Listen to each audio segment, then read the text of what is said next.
So 2 videos ago, I actually made a video all about audio, and in that video I explained how me and my wife have been making YouTube videos for about 4 years. So we purchased a studio, and it's a place where we don't necessarily live in. We just come and we work, so do our editor, so does a couple of other employees, and I managed to get my own room. So personally, my goal was to design a room where I could film some videos, edit, and do all sorts of stuff, including gaming, because that's what my channel is going to be centered around. I wanted to revamp my channel, and I wanted to be very comfortable, but also have maximum noise isolation. Soundproof panels for no reverb and no echoes. So I wanted it to be a place where I could instantly film. I could sit, turn on some lights, and boom, action. But basically a lot went into it. I had to build my computer, and it's on. The front fans aren't connected yet. I also don't have any memory connected. All right, I got it to work. Every single fan is on. Build my second computer, get all the equipment, buy some stuff, buy another Xbox. Also, I don't like editing on PC. I don't use Premiere Pro, I prefer Final Cut. So what could I do in order to kind of sharpen my editing in that regard? And finally, PC-wise, I had to build something that could run basically anything, including VR, which I wanted to be a big part of my channel as well. But like I said, since we've been doing YouTube for so long, in regards to camera equipment, I was pretty much set. So without further ado, let's start the studio tour. Starting from the left side is my small collection of COS statues. I actually have more at home, and it was actually in one of Natalie's Insta stories yesterday, but I do like COS figures, and I like my area to be very me, so I made a little shelf space for my COS statues. On the second shelf down, I actually have the motherboard and the graphics card of the first PC that I ever built. It was, if I'm not mistaken, a Rampage Extreme with a NVIDIA 980 Ti. It was like top of the line back then. It was really great. To the right of that, I have my AC. It gets very, very hot when you have 2 PCs in a confined space, especially when one has 16 fans and the other one has like 8. So lots of heat in this room. Sound monitor wise, I use the KRK Rocket 6. It has really fantastic sound, and I usually tend to use it for music. Just if I'm chilling, I don't really edit with that since, like I said, there's more employees in the building.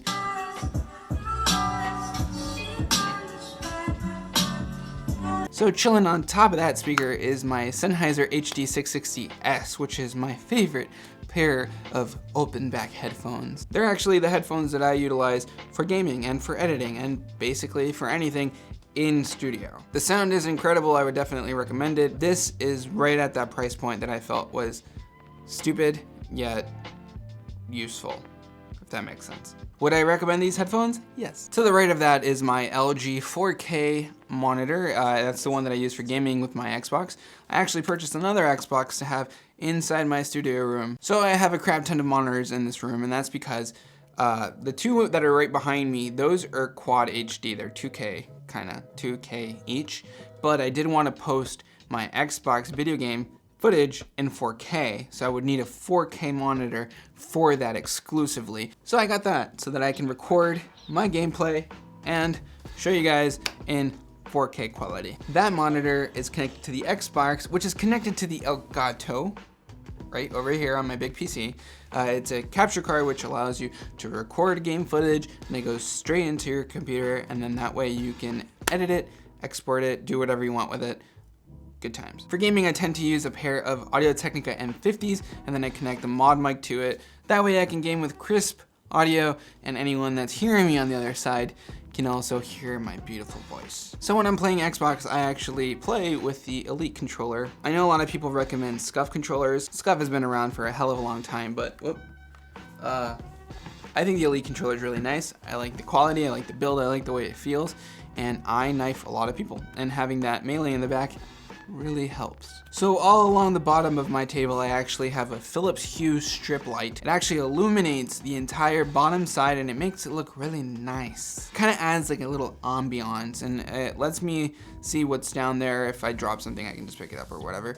But I had to do a lot of major wiring since I knew that a lot of that was going to be visible. Under the table is also my streaming PC. I have not streamed yet, but I am planning on streaming at some point on Twitch. So my streaming computer is a GTX 1070 Ti with an entry-level Asus motherboard. I also have an Intel 8700K built in there and 32 gigs of RAM. And I know that this is way overkill for what it is, but it is also our networking PC that all the employees utilize. 16 terabytes of HDD memory, 12 dedicated to the employees, 4 dedicated to me. When it comes to a DAC, we use a Focusrite Scarlett 2i4. That is connected to the cloud mic activator, and that is connected to the Sennheiser,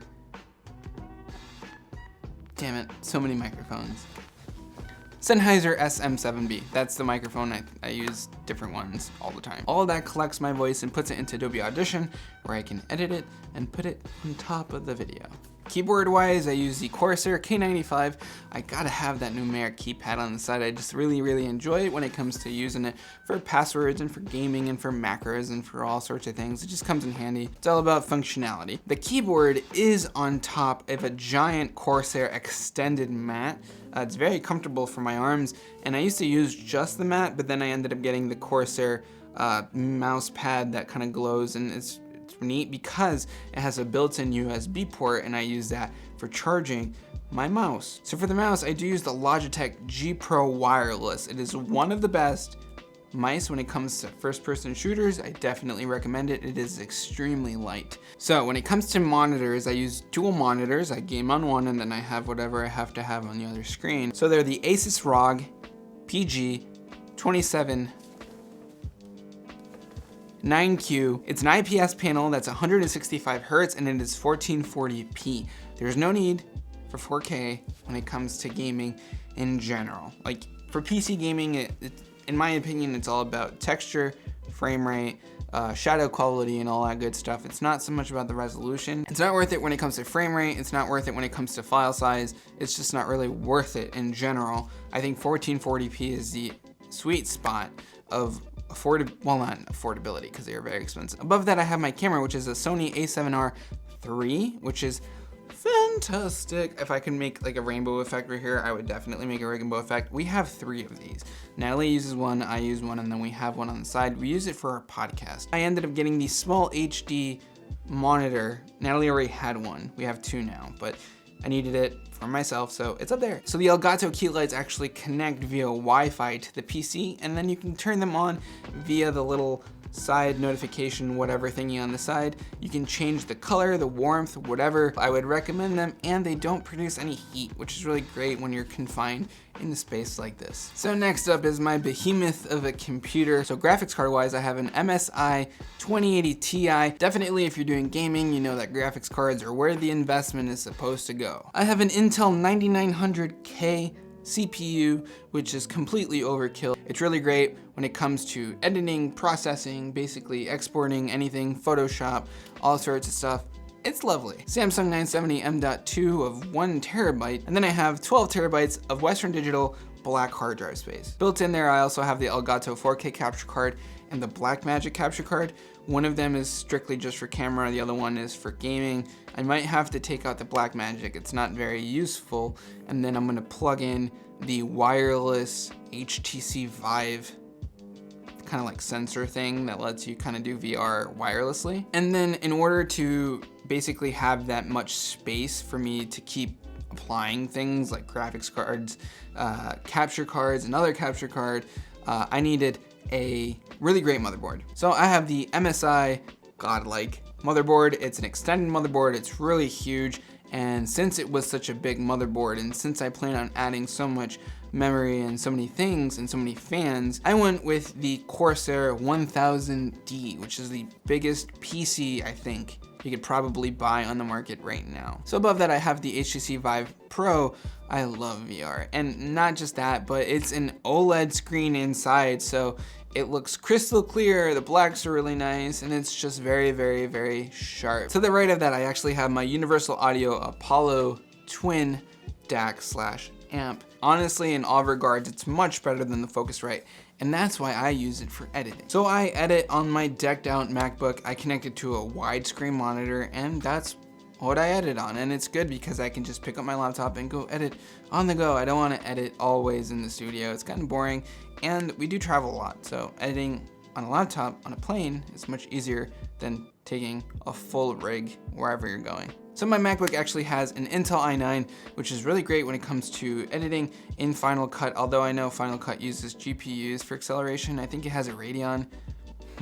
I know it's probably AMD. It does have 32 gigs of RAM, so in that regard, no slowdowns. It's not lagging, and the export times are really great actually. I had an old 2013 MacBook laying around, and if I were to compare export times, this one just destroys it when it comes to 4K exporting. Connected via Bluetooth to the laptop is my extended MacBook keyboard and the Magic Trackpad, which definitely helps in regards to editing, pinching and zooming. It's just really great on that. Mouse wise, I do use the Logitech Mx Master. That left and right scrolling on that little wheel is just great. You cannot forget it when traveling. My editing monitor is the Acer Predator X34. It is a quad HD display, so its resolution allows me to plug in more windows and everything looks crystal clear. It lets me edit properly, and its color reproduction is really great. Again, when editing, I use the Sennheiser Hd 660S. It's so crystal clear that it just lets me get in the zone of editing. It's also open back, so I don't feel like I'm enclosed in something kind of like these Bose. It really makes editing a comfortable experience. And now that we mention comfort, chair-wise, it is my wife's chair. I have a black one, but I haven't brought it into the studio. It is the Herman Miller Embody. It is the, if I'm not mistaken, the world's first health positive chair. I know it says it on their website. I don't know if it's BS or not, but it is a very comfortable chair. If you spend the majority of your life in a chair, buy a good chair. So even with all that, my room was extremely dark, and I thought to myself, what can make my room slightly different from everyone else's? So I got some LIFX tiles, and that actually illuminates a hell of a lot. The room just looks so much nicer with these lights around, and it really sets the tone and the mood for the videos that I like to make.